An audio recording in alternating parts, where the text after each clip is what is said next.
El mínim que es podria esperar és que aquestes mesures es consensuessin amb la comunitat educativa, amb els treballadors i treballadores. Ens n'hem assabentat per la premsa.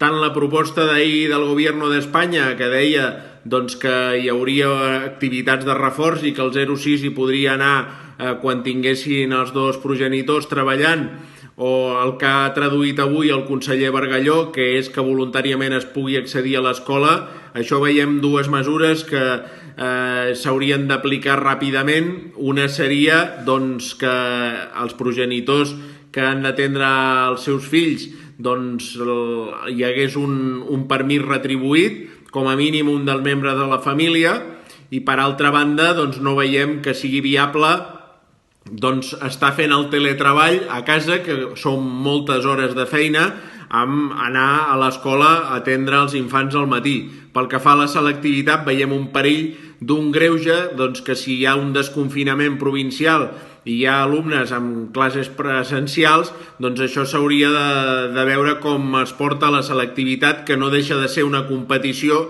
que de vegades és decisiva per poder, amb els números clausos, les notes de tall de les carreres. Això haurem d'estar molt atents de com es fa, perquè si hi ha greuges comparatius a nivell de província, fins i tot a dins de Catalunya, haurem de veure com es resol.